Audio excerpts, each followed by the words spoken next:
কত মেলায় যায় মেয়েরা, কত অনুষ্ঠানে যায়, ওরসে যায়, নারী পুরুষ এক জায়গায় জিকির করে। এই বলেন তো এখানে যারা পুরুষ মানুষ বসে আছে না, এদিকে তাকান, মহিলা প্যান্ডেলের দিকে নেই বলেন? ওই যে জায়গাগুলো ফাঁকা পড়ে আছে, এখন যদি বলি মা বোনেরা এসে এই মাঝে মাঝে বসে পড়েন, জায়েজ আছে? জায়েজ নেই মানে? এখানে যদি জায়েজ না থাকে তাহলে দরবার গুলোতে নারী পুরুষ এক জায়গায় জিকির করে জায়েজ হয় কি করে বলেন? আপনি এখানে মেনে নিতে পারছেন না, ওইটাও তো কোরআনের অনুষ্ঠান বলে চালিয়ে দেন। তাহলে এখানে যদি জায়েজ না থাকে নারী পুরুষ এক জায়গায় বসে জিকির করা, কোরআন শোনা, তাহলে ওই জায়গায় এক জায়গায় পর্দা লঙ্ঘন হয় না। তো ইসলাম আপনি বোঝেন না কেন? আপনি সব যে সমান মনে করেন যে ওরা যায় রাতা না, আকাশ পাতাল ওগুলো ধ্বংস করার জন্য মুখোশ করেছে। আল্লাহ বলেন আমার নূর আমি জ্বালাবো, আল্লাহ কিন্তু জ্বালিয়ে অলরেডি দিচ্ছে। কথা বলেন, এদেশে কোরআনের নূর জ্বলবে। মানুষের ভেতরে যে চেঞ্জ, যে পরিবর্তন আসতেছে আমরা দেখতে পাচ্ছি। মানুষ কিন্তু অনেক পরিবর্তন হয়ে গেছে। এখন আগস্টের 5 তারিখের আগে যে চশমা ছিল, চশমা এখন আর নেই, খুলে গেছে। এক কথা বলেন। এই জন্য মা বোনদেরকে বলবো, আপনার যদি খুব অসুবিধা বেশি হয়, এই পীর ফকির এই মুখোশধারী ভণ্ড এই দরবার গুলোতে যাবেন না। আপনি নিজে সূরা ফাতিহাটা শুদ্ধ করে পড়েন, আপনার স্বামীকে দিয়ে পড়ান, সূরা নাস ফালাক পড়েন। যদি জিন ভূত পরে এরকম কোনো কেউ তাবিজ মাবিজ করে থাকে, কোনো অসুবিধা নেই, এগুলো কাটানো কোনো ব্যাপারই না। এগুলো কাটানোর জন্য 2টা সূরা আল্লাহ দিয়েছেন, নাস আর ফালাক। নবীকেও মানুষ জাদু করেছিল, নবীজি কাটিয়েছিলেন এই 2টা সূরা পড়ে। নবী যদি কাটাতে পারে, আমরা উম্মত হয়ে কাটাতে পারবো না? কোন কারণে ফরজ বিধান লঙ্ঘন করে ওই পীরের কাছে যাবেন আপনি? আজকে থেকে এই সিদ্ধান্তগুলো পাল্টান। আপনার ছেলে ভয় পেয়েছে অথবা জিন ভূত লেগেছে, কোনো অসুবিধা নাই, আয়াতুল কুরসি পড়বেন, নিজে শুদ্ধ করে পড়ে সূরা ফাতিহা পড়ে একবার ফু দিয়ে দিন, এটা জায়েজ আছে। কিন্তু পীরের কাছে যে আপনি বসে আছেন, আপনার মুখ খোলা, মাথার চুল খোলা, আরো বাকিগুলো আমি বললাম না, এই যে উল্টাপাল্টা কাজ হয়ে যাচ্ছে, ফরজ বিধান পর্দা লঙ্ঘন হয়ে যাচ্ছে। আপনারা ফু দিলে কাজ আরো হওয়া দূরের কথা, ফরজ বিধান লঙ্ঘন হওয়ার কারণে আপনার আযাব আরো বাড়বে। জিকির করছে ইয়া রাসূলুল্লাহ, ইয়া রাসূলুল্লাহ কি গো? মাওলানা মামুনুল হক আর আমি ওনাকে ডাকলাম, ভাই কি করেন আপনি? হুজুর জিকির করি। জিকির মানে ইয়া রাসূলুল্লাহ, ইয়া রাসূলুল্লাহ কিসের জিকির? রাসূলের ইশকে। রাসূলের ইশকে কোনো জিকির আছে? আরে ভাই জিকির হবে তো আল্লাহর নামে। কে শিখিয়েছে আপনাকে আন্দাজে জিকির? অনেক দিন বলেছিল মামুন সাহেব, হামজা সাহেব আমাকে শিখিয়ে দিয়েছে। একজন পাগড়িওয়ালা হুজুর এসেছিল জেলে, সবুজ পাগড়ি মাথায় দেয়, তার মানে মাছ ভান্ডারি। এই হুজুর এসেছিল জেলখানায় জমি জায়গার কেস নিয়ে, তার সাথে আমি ছিলাম, তার কাছে জিকির শিখেছি। ওই তখন থেকে আমি চালাচ্ছি ইয়া রাসূলুল্লাহ, ইয়া রাসূলুল্লাহ। বললাম সে নাই, বুঝে শুনেও ভুল করেছে, আপনি হয়তো না জেনে ভুল করছেন, আপনাকে আর ভুল করতে দেব না। বলেন জিকির রাসূলুল্লাহর নামে হবে না, জিকির হবে শুধুমাত্র আল্লাহর নামে। এখানে কোরআনের আয়াত পড়লে হবে না। যারা আছেন এই জন্য তো বলছে আপনাকে জানতে হবে হামজা যা বলে আসলে কোরআনে আছে তো নাকি ও উল্টো পাল্টা করে বানিয়ে বলেছে, এটা আপনাকে আগে জানা লাগবে, তাহলে আপনি শুনে মজা পাবেন। কি কথা বলেন না কেন? দেখলেন না কতগুলো বক্তার নাম আল্লাহ বললেন যে বহু বক্তা এরকম আছে, রং ঢং দিয়ে। লেসানের বহু বচন আলসেনা। লেসান মানে জহব্বা, জহব্বা উলট পালট করে সরসার দিয়ে কানে হাত দিয়ে এমন ভাবে টান মারে মনে হয় যে না কোরআনে আছে। এমনকি তারা বলেও ওয়ায়াকুলুনা হুয়া মিন ইনদিল্লাহ, এগুলো আল্লাহর পক্ষ থেকে এসেছে। আল্লাহ পাক বলেন না, এগুলো একটাও আমি আল্লাহ এরকম কথা নাজিল করি নাই। ওয়ায়াকুলুনা আলাল্লাহিল কাযিবা ওয়া হুম ইয়ালামুন। এই মানুষগুলো কিন্তু ভালোভাবে জানে যে আমরা যা বলছি এগুলো কোরআনের কথা না, আল্লাহর কথা না। জেনে শুনে ওদের ব্যবসার কারণে, দরবারের কারণে এগুলো বলে। এই বলেন তো এরকম মানুষ দেশে নেই? এটা রেকর্ড হচ্ছে, সারা দেশে কালকে যাবে। সুতরাং আল্লাহর সাথে যারা অন্য কাউকে জুড়ে ডাকেন, আপনি ভুল পথে আছেন, আপনার শাস্তি ডবল হবে। আপনি মনে করতে পারেন আলেম ডাকে, আলেমের সাথে আমি ডাকি, অসুবিধা কি? আরে ভাই ও আলেম, ও তো জালেম। অত জানা শোনার পর সত্য গোপন করে রাখছে। এক কথা বলেন না কেন? সুতরাং আপনি আমাকে আমি যা বলছি এটা আপনি কোরআনের তাফসিরের সাথে মিলান, আর ওর কথাটাও মিলান। জীবনে ওর কথা তাফসিরের সাথে মিলবে না, ওর বাবার সাথে মিলবে। কারণ ওর বাবা তো দরবার ঠিক রাখার জন্য ওটা বানিয়েছে, আর আমার তো দরবার নেই, আমার ঠিক রাখারও দরকার নেই। কথা বলছে দেখেন, তাহলে ডবল শাস্তি হবে কোন মানুষের? যারা আল্লাহর সাথে অন্য কাউকে ডাকেন তাদের। সুতরাং আজকে থেকে মরণ পর্যন্ত জিকির হবে আল্লাহর, কিন্তু আল্লাহর পাশাপাশি অন্য কাউকে আর ডাকা বলেন বলেন সে খাজা বাবা হোক, দয়াল বাবা হোক, ন্যাংটা বাবা হোক, আগলা বাবা হোক, মাগলা বাবা হোক, কোন বাবার নাম জিকিরে জায়েজ নেই। এমনকি রাসূলুল্লাহর নামেও জিকির করা জায়েজ নেই। রাসূলুল্লাহর নামে হবে দরুদ শরীফ। আমার সাথে একজন জেলে ছিল, এই 3টা বছর আমি পেয়েছিলাম তাকে। ওই যে সোহেল চৌধুরী হত্যা মামলার আসামি মামুন, 30 বছর জেল ছিল, 25 বছর পরে বের হয়েছে। মাঝে মাঝে দেখতাম রাত্রে 2:30-3টায় উঠতাম আমরা তাহাজ্জুদ পড়তে, আর ও উঠতো জিকির করার জন্য। উঠে একেবারে জিকির আরম্ভ করেছে, তাও জাতের জিকির না, জিকির করছে ইয়া রাসূলুল্লাহ, ইয়া রাসূলুল্লাহ। কি গো? মাওলানা মামুনুল হক আর আমি ওনাকে ডাকলাম, ভাই কি করেন আপনি? জিকির করি। জিকির মানে ইয়া রাসূলুল্লাহ, ইয়া রাসূলুল্লাহ কিসের জিকির? রাসূলের ইশকে। রাসূলের ইশকে কোনো জিকির আছে? আরে ভাই জিকির হবে তো আল্লাহর নামে। কে শিখিয়েছে আপনাকে আন্দাজে জিকির? অনেক দিন বলেছিল মামুন সাহেব, হামজা সাহেব আমাকে শিখিয়ে দিয়েছে। একজন পাগড়িওয়ালা হুজুর এসেছিল জেলে, সবুজ পাগড়ি মাথায় দেয়, তার মানে মাছ ভান্ডারি। এই হুজুর এসেছিল জেলখানায় জমি জায়গার কেস নিয়ে, তার সাথে আমি ছিলাম, তার কাছে জিকির শিখেছি। ওই তখন থেকে আমি চালাচ্ছি ইয়া রাসূলুল্লাহ, ইয়া রাসূলুল্লাহ। আমি বললাম সে নাই, বুঝে শুনেও ভুল করেছে। আপনি হয়তো না জেনে ভুল করছেন, আপনাকে আর ভুল করতে দেব না। বলেন জিকির রাসূলুল্লাহর নামে হবে না, জিকির হবে শুধুমাত্র আল্লাহর নামে। দেখলাম তার পরের কয়েকদিন উনি পাল্টিয়ে গেছে, আর ওরকম করে না। এবার আমরা যে আয়াত পড়েছিলাম আয়াতের সাথে মিল আছে, ওইদিকে আমরা যাচ্ছি। রব্বুল আলামিন বলেন ইত্তাখাযু আহবারহুম ওয়া রুহবানাহুম আরবাবাম মিন দুনিল্লাহ ওয়াল মাসীহ ইবনে মারইয়াম। এখানে ইহুদি খ্রিস্টানদের কথা আল্লাহ রুকুতে জানিয়েছেন, সূরা তাওবার 31 নম্বর আয়াত।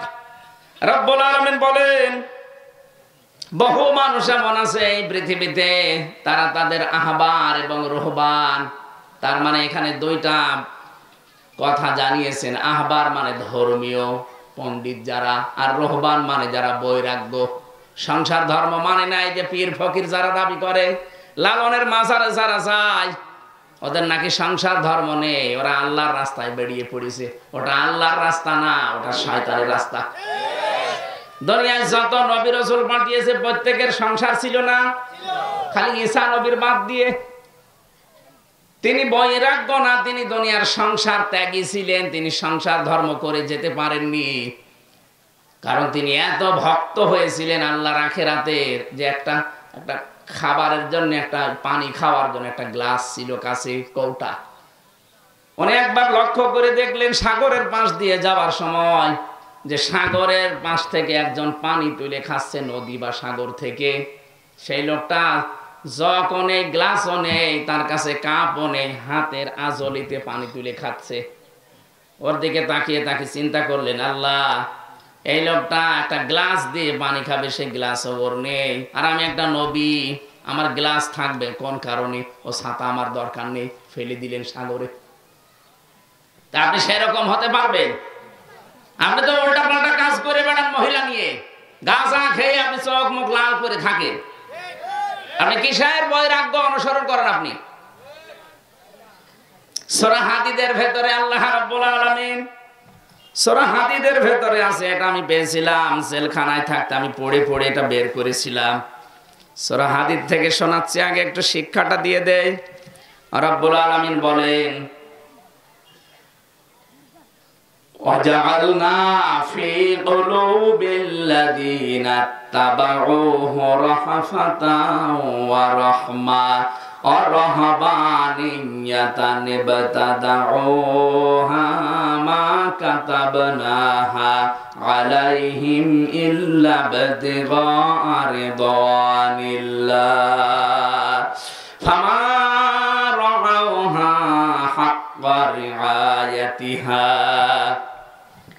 তার বাংলা সামারাইজ বাংলা অর্থ হচ্ছে তোমরা কি ওই রকম হতে পারতে না যারা সংসার ধর্ম দুনিয়ার সব কিছু ত্যাগ করে দিয়ে আল্লাহর সন্তুষ্টির পথে নেমে পড়েছে তোমরা তো তাদের মতো হতে পারোনি যদিও আল্লাহ এদের উৎসাহ দেননি যে তাদের মতো হও আল্লাহ আমাদেরকে জানাতে চেয়েছিলেন এটা যে তোমরা যদি তাদের মতো হতে তাও তো একটা কথা ছিল তোমার চরিত্র ঠিক নেই রাত হলে তোমার চরিত্র একরকম দিনের বেলা আর একরকম মনে হয় মানুষ অনেকে দেখে যে মনে হয় দুনিয়ার কোনো ধান্দাই নেই অথচ তোমার যে গোনার পাল্লা কেউ না জানলে আমি আল্লাহ কিন্তু জানি এই পীর ফকির যাদের নাম বলেন অনেকে ভয় পানিতে দেখলে মানে না এর ভেতরে মাল আছে কিচ্ছু নেই মাল যা আছে সব দেখা যায় এই কথা বলছে না কেন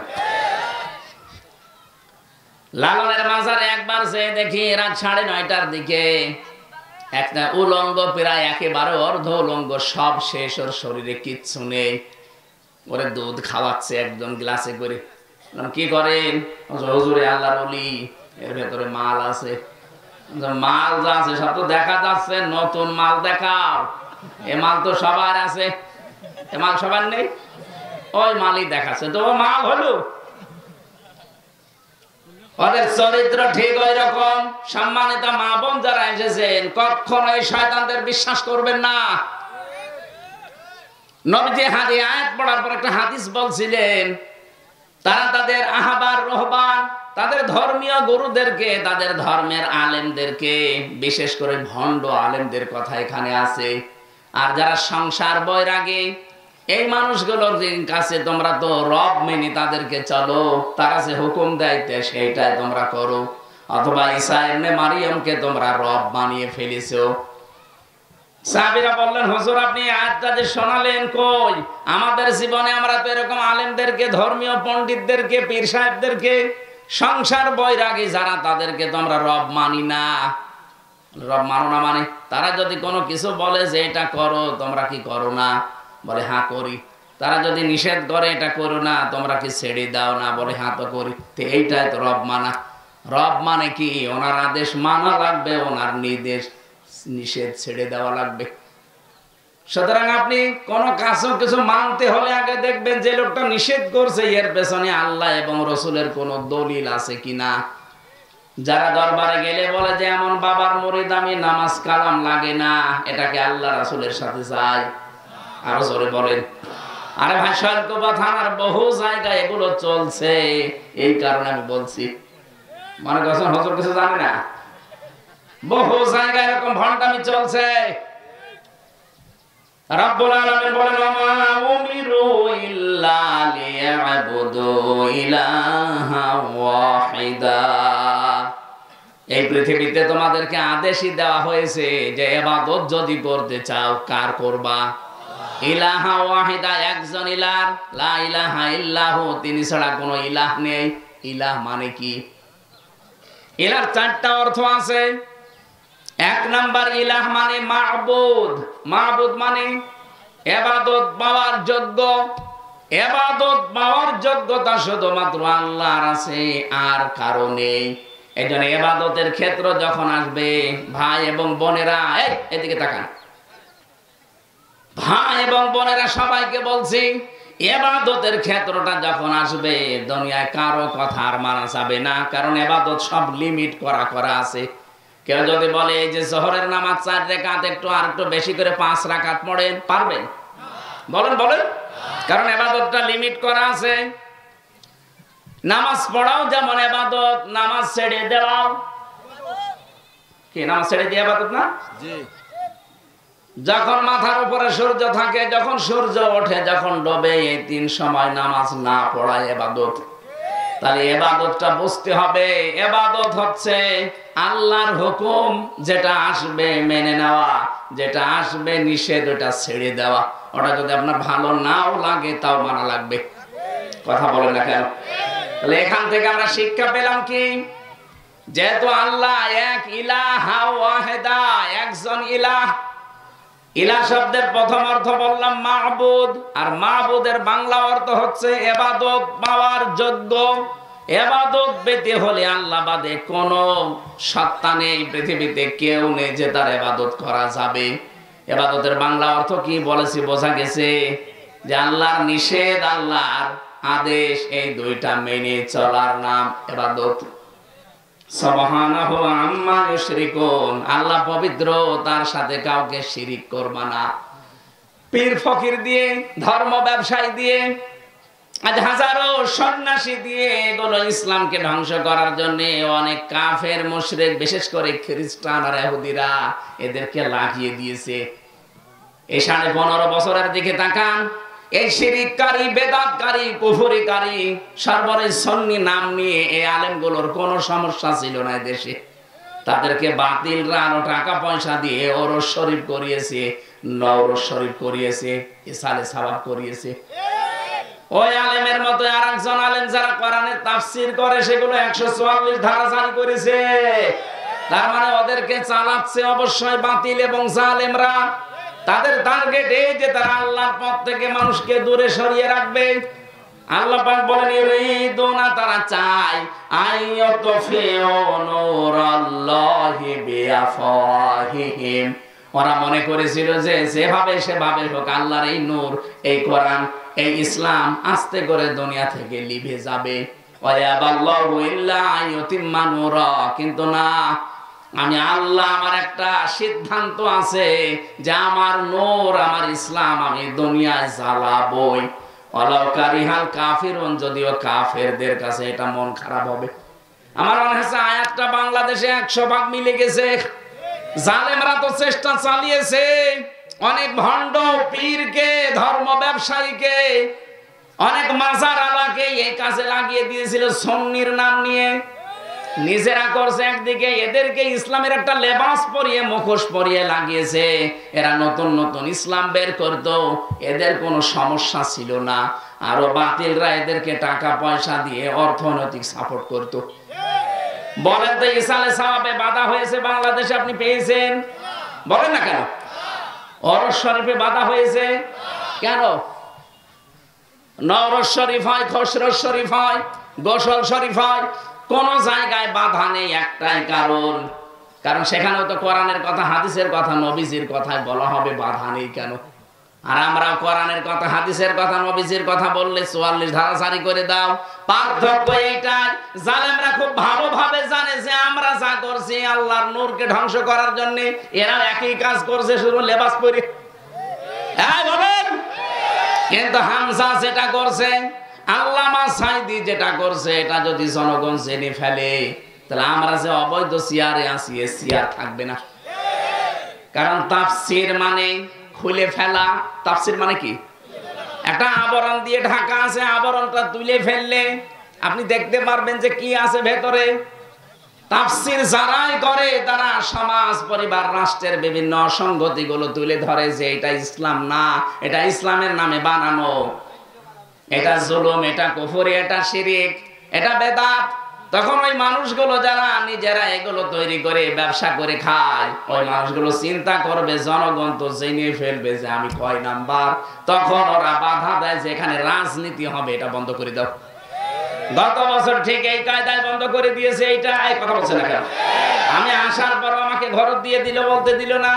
অথচ ওই জায়গায় আমার মনে হয় যদি কোনো দরবল আলা, মাসার আলা, কোনো সুন্নি তাহেরি ভাই আসতো, বাধা না বলতো, বলেন ও এসে নাচানাচি আরম্ভ করতো। কথা বলুন। এরা যত ষড়যন্ত্র করেছে জালেমেরা, কাফেরেরা, মুশরিকেরা, ধর্ম ব্যবসায়ীরা, মুখোশধারীরা জীবনও সফল হতে পারবেন না। ওয়ায়াবাল্লাহু ইল্লা আইয়ুতিম্মা নূরা, আল্লাহ বলেন আমার নূর আমি জ্বালাবই, এটা আমার সিদ্ধান্ত। আল্লাহ যদি কোনো সিদ্ধান্ত নেয় বাস্তবায়ন হবে না। আরো জোরে বলেন। এই জন্য মা বোন যারা এসেছেন, কোন পীর ফকির ভণ্ড যারা এই সংসার বৈরাগী নাম নিয়ে মুখোশধারী যারা আছে ওদেরকে বিশ্বাস করবেন না। কিসের পানি পড়া নিতে যান আপনি? পর্দা করা আপনার জন্য ফরজ, আর ওই পানি পড়া নিয়ে আপনার জন্য ফরজ। যদি কিছু লাগে আপনি সূরা ফাতিহা নাস ফালাক করে নিজে পানি পড়ে খাবেন, ওইটা আর উপকার হবে। পর্দার বিধান লঙ্ঘন করে চলে যাচ্ছেন শৈলকুপা বাজারে, কোন ভণ্ড কোন দিক থেকে বের হয়েছে। আরে ভাই, সারা জীবন আপনি এক জায়গায় করলে একটা ফরজের দাম পাবেন। পর্দার বিধানটা লঙ্ঘন করে চলে গেলেন, স্বামীর কথা ছেলের কথা না মেনে। ওখানে যে কত রকমের উলট পালট কাজে আপনাকে জড়িয়ে পড়তে হয়, সর্বশেষ ধাক্কা ধাক্কি হয়। এক কথা বলছে না কেন? কত মেলায় যায় মেয়েরা, কত অনুষ্ঠানে যায়, ওরসে যায়, নারী পুরুষ এক জায়গায় জিকির করে। এই বলেন তো, এখানে যারা পুরুষ মানুষ বসে আছে না, এদিকে তাকান, মহিলা প্যান্ডেলের দিকে নেই বলেন? ওই যে জায়গাগুলো ফাঁকা পড়ে আছে, এখন যদি বলি মা বোনেরা এসে এই মাঝে মাঝে বসে পড়েন, জায়েজ আছে? জায়েজ নেই মানে? এখানে যদি জায়েজ না থাকে তাহলে দরবার গুলোতে নারী পুরুষ এক জায়গায় জিকির করে জায়েজ হয় কি করে বলেন? আপনি এখানে মেনে নিতে পারছেন না, ওইটাও তো কোরআনের অনুষ্ঠান বলে চালিয়ে দেন। তাহলে এখানে যদি জায়েজ না থাকে নারী পুরুষ এক জায়গায় বসে জিকির করা, কোরআন শোনা, তাহলে ওই জায়গায় এক জায়গায় পর্দা লঙ্ঘন হয় না। তো এই ইসলাম আপনি বোঝেন না কেন? আপনি সব যে সমান মনে করেন যে ওরা যায় রাতা না, আকাশ পাতাল ওগুলো ধ্বংস করার জন্য মুখোশ করেছে। আল্লাহ বলেন আমার নূর আমি জ্বালাবো, আল্লাহ কিন্তু জ্বালিয়ে অলরেডি দিচ্ছে। কথা বলেন, এদেশে কোরআনের নূর জ্বলবেই। মানুষের ভেতরে যে চেঞ্জ, যে পরিবর্তন আসতেছে আমরা দেখতে পাচ্ছি। মানুষ কিন্তু অনেক পরিবর্তন হয়ে গেছে। এখন আগস্টের 5 তারিখের আগে যে চশমা ছিল, চশমা এখন আর নেই, খুলে গেছে। এক কথা বলেন। এই জন্য মা বোনদেরকে বলবো, আপনার যদি খুব অসুবিধা বেশি হয়, এই পীর ফকির এই মুখোশধারী ভণ্ড এই দরবার গুলোতে যাবেন না। আপনি নিজে সূরা ফাতিহাটা শুদ্ধ করে পড়েন, আপনার স্বামীকে দিয়ে পড়ান, সূরা নাস ফালাক পড়েন। যদি জিন ভূত পরি এরকম কোনো কেউ তাবিজ মাবিজ করে থাকে, কোনো অসুবিধা নেই, এগুলো কাটানো কোনো ব্যাপারই না। এগুলো কাটানোর জন্য 2টা সূরা আল্লাহ দিয়েছেন, নাস আর ফালাক। নবীকেও মানুষ জাদু করেছিল, নবীজি কাটিয়েছিলেন এই 2টা সূরা পড়ে। নবী যদি কাটাতে পারে, আমরা উম্মত হয়ে কাটাতে পারবো না? কোন কারণে ফরজ বিধান লঙ্ঘন করে ওই পীরের কাছে যাবেন আপনি? আজকে থেকে এই সিদ্ধান্তগুলো পাল্টান। আপনার ছেলে ভয় পেয়েছে অথবা জিন ভূত লিখেছে, কোনো অসুবিধা নাই, আয়াতুল কুরসি পড়বেন নিজে শুদ্ধ করে পড়ে, সূরা ফাতিহা পড়ে একবার ফু দিয়ে দিন, এটা জায়েজ আছে। কিন্তু পীরের কাছে যে আপনি বসে আছেন, আপনার মুখ খোলা, মাথার চুল খোলা, আরো বাকিগুলো আমি বললাম না। এই যে উল্টাপাল্টা কাজ হয়ে যাচ্ছে, ফরজ বিধান পর্দা লঙ্ঘন হয়ে যাচ্ছে। আপনারা ফু দিলে কাজ আরো হওয়া দূরের কথা, ফরজ বিধান লঙ্ঘন হওয়ার কারণে আপনার আযাব আরো বাড়বে। এই জন্য যারা চেষ্টা চালিয়েছেন, কিয়ামত পর্যন্ত আপনারা পারবেন না। এদেশে ইসলামের আলো জ্বলবেই, কারণ এই সিদ্ধান্ত কার? কাফেরদের যতই মন খারাপ হোক, ওয়াল্লাযী আরসালা রাসূলাহু বিল হুদা, তিনি সে আল্লাহ যিনি তার রাসূলকে পাঠিয়েছেন সত্য দিন সহকারে, লিযহিরাহু, যিনি ইজহার করবেন। ইজহার মানে প্রকাশ করা। কিন্তু কোরআনে কারীমের এই শব্দটার ব্যাখ্যা আমি পেয়েছি, নবী বলেন মান করাআল কোরআনা ফাস্তাযহারাহু, যে ব্যক্তি কোরআন পড়ে আর কোরআনকে ইজহার করার চেষ্টা করে, তার মানে কোরআনে কারীমকে বিজয় করার জন্য চেষ্টা চালায়। এজন্য আমাদের উদ্দেশ্য হচ্ছে, আল্লাহ যেহেতু তার রাসূলকে সত্য দিন সহকারে পাঠিয়েছে, এই পৃথিবীতে ৪৫০০০ ধর্ম এখন আছে, সব কিছুর উপরে আল্লাহ কোরআনে কারীমকে, রাসূলের এই বিধানকে তিনি বিজয়ী করবে। এই দায়িত্ব আমাদেরকে আল্লাহ দিয়েছেন, যদিও করবেন তিনি আমাদের মাধ্যমে। এখন যদি এই মাধ্যম হিসাবে আপনাকে আল্লাহ না পায়, যে উদ্দেশ্য নিয়ে আল্লাহ আপনাকে পাঠিয়েছিল, আপনি উদ্দেশ্য সফল করেননি। জমিনে আল্লাহ আপনাকে পাঠিয়েছিলেন খলিফা হিসাবে, খেলাফতের দায়িত্ব যদি আপনি ঘাড়ে তুলে না নেন, তা আপনাকে পাঠানো আল্লাহর কি হয়েছে? কিছুই হয়নি। এই জন্য আপনি খেলাফতের দায়িত্ব হাতে তুলে নেবেন, কাঁধের উপরে তুলে নিয়ে জীবন যতদিন আছে, জীবনের শেষ দিন পর্যন্ত চেষ্টা চালিয়ে যাবেন। অধ্যক্ষ কি নাম যেন ওনার? সিরাজ অধ্যক্ষ সিরাজ আলী। আমি শুনেছি লোকটার জীবনী, অল্প কিছুটা সময় শুনেছি, আমি জেলে যাওয়ার আগে তার কথা শুনেছি। এই লোকটার মতো আপনার চেষ্টা থাকা লাগবে জীবনের শেষ দিন পর্যন্ত কি করে আল্লাহর জমিনে আল্লাহর বিধানগুলো খেলাফতের দায়িত্বের মাধ্যমে পালন করা যায়। আলাউ কারিহাল মুশরিকুন, আল্লাহ পাক বলেন যদিও মুশরিকদের এটা খারাপ লাগবে, যারা শিরিক করে তাদের মন পাওয়া যাবে না। ইয়া আইয়ুহাল্লাযীনা আমানু, হে যারা ঈমানের দাবি করো, ইন্না কাসীরাম মিনাল আহবারি ওয়ার রুহবানি লা ইয়াকুলুনান নাস লা ইয়াকুলুনা আমওয়ালান নাসি বিল বাতিল।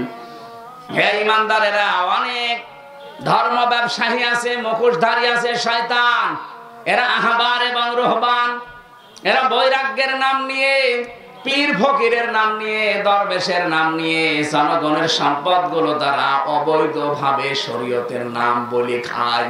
ওয়ায়াসুদ্দুনা আন সাবিলিল্লাহ, আল্লাহর পথ থেকে তারা মানুষদেরকে দূরে সরিয়ে রাখে। এটা আমি বলছিলাম না, ওদের উদ্দেশ্য এইটা, কি করে মানুষকে ধর্ম থেকে, ইসলাম থেকে, আসল কাজ থেকে দূরে সরিয়ে রাখা যায়। বিভিন্ন উলট পালট নাম দিয়ে ওরা মানুষকে দূরে সরিয়ে রাখার চেষ্টা চালাচ্ছে। সারা বাংলাদেশের 48,000 পীর, প্রায় সবারই উদ্দেশ্য এইটাই।